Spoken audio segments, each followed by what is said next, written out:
So today we want to talk about energy as one of the 5 factors. And I want to talk about it because we're going to bring it right down to real world, what's going on today, and also extrapolate out into the future some of the thoughts that we've all had around currencies, the dollar, crypto, gold, all that, okay? Because believe it or not, it's all interconnected.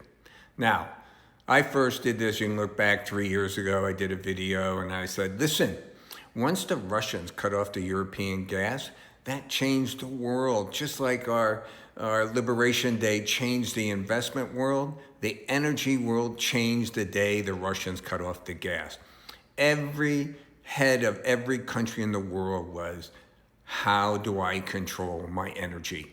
That's it. And when you consider there's like 15 to 18 countries in the world that have excess energy, all right?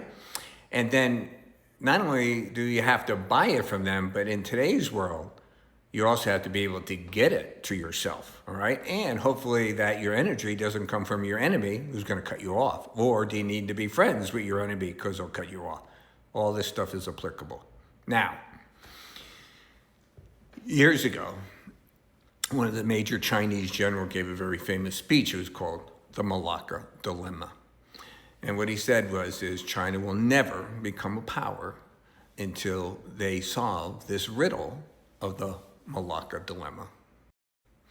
What he's referring to is the Malacca Straits. And you can see here, it's a very narrow strait, and yet, I think like 60% of all trade to China goes through here, 85% of their energy goes through there. And look up in the left-hand top corner there, Araram.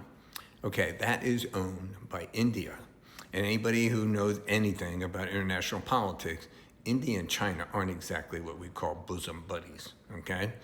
And it was funny when I posted about this 2 years or 2.5 years ago, some guy from India told me, he said, we've already militarized it, and I looked it up, they have. So India's sitting there with their military there, right? So they also have a say in what comes through.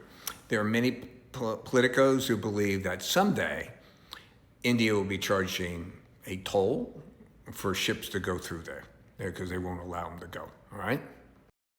So you can see how the Malacca Straits lead you into the world of where you want to go, okay? So if you're gonna go to China, you gotta go through the Malacca Strait.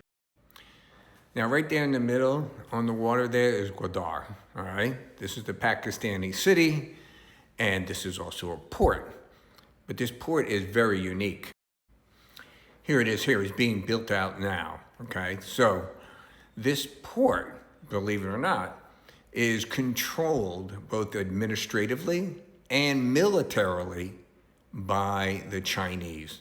This is literally a piece of China in Pakistan. And the reason is it's an endpoint on one of the 3 routes for the Belt and Road Initiative, okay? So what's happening is if you think about it, the northern route is already, going through Moscow and then into Europe is not happening. So right now, a lot of the stuff is going to that southern route into Turkey, but that also is very, it's not a solid thing for the Chinese. They don't like that. And more importantly, it doesn't give them what they really want, is they want their energy, all right, to be safely sent to them. And you can see here, this is what the railroad's gonna be from China, from Kashgar all the way down to Gwadar, okay? Now, this railroad is gonna be done by 2030 and is being built entirely by the Chinese. And by the way, there's all kind of, I could talk about that for an hour, what's going on there in Pakistan but that's it. And by the way, you see Pakistan there, you know what that gray is right there? That's Iran, all right? So now that you know that, you can see, you got the Straits of Hormuz, you got the Gulf of Oman, you can get around that because they can build a railroad or pipeline right into Gwadar, and then they can send the oil to China. Now, everyone knows that sending by rail versus ship, it's like 1/10 as efficient. But that's not the point. The point is you're trying to control your energy. All right. So this is deep seek. By the way, when you ask her about the Malacca dilemma, just explain the Malacca dilemma. It says we can't go there. Okay, just to let you know. All right. So the Malacca dilemma refers to China's heavy reliance on the Malacca Strait of Malacca. 80% of their oil imports, 60% of their total maritime trade. It's only 1.5 miles. So you can imagine the United States could put a nuclear submarine at one end of that and nothing would go through. And if it didn't go through, in 3 months, China would not have enough energy and they would not have enough food, okay? So they're very worried about this. And we could control it from Diego Garcia or whatever, even Singapore, but this is what the deal is. So they talk about China's strategies to overcome the dilemma. There's the Thailand Canal, the Kray, I think it's the way it's pronounced, the Myanmar pipelines, and of course, Pakistan's Gwadar port, all right? And this is where they're really putting a lot of their attention on. And so then they talk about other things. You can read it at your leisure. So let's go back and give a little context to this. So in 2021, China and Iran signed a deal. They were going to do $400 billion worth of trade, okay, over 25 years. And in return, Iran would supply China with discounted oil and gas and helping China secure long-term energy supply. And the deal also included cooperation of banking, telecommunications, and railroads. The agreement was aligned with the BRI. So here's the rub, and it's in the second part here. Well, the first part they say they're discounting the oil between 12 and 30%, so that's good for China, but I don't think that was the big thing. Look at number 2. Instead of cash payment, China likely credit Iran's account in the renminbi, the Chinese yuan, and Tehran could then buy Chinese goods and services and convert into hard currency through intermediaries, all right? And as we know, we've done many things on this that's almost impossible to do, all right?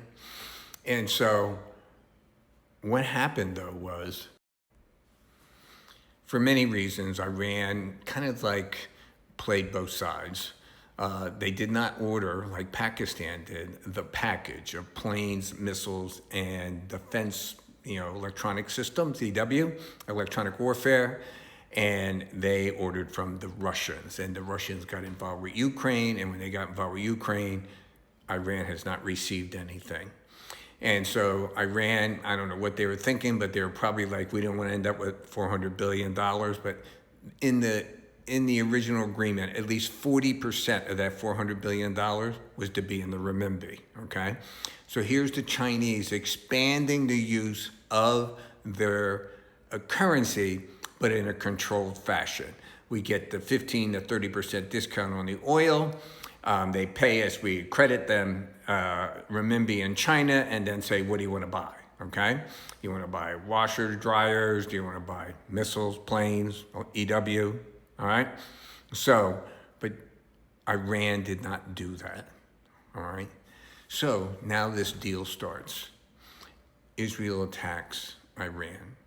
And if Iran falls, you have to think of what China has at risk. Pakistan is their number one indebtor, okay? $26.8 billion building that railroad, all right? And if they build it all the way down the Gwadar and they can't get any oil from Iran because it's controlled by the West, that doesn't do China any good. So right from the beginning, I said China is going to be involved with this through Pakistan and maybe even directly because this affects the entire BRI. So now we're in a situation where years and years of planning and spending is now under attack for China. So what do you think they're going to do? What do you think Iran's going to do? If I was Iran, I'd be like, hey, that deal's good. Send me the planes, the missiles, and the EW. I'm in. What do you think? Like and follow.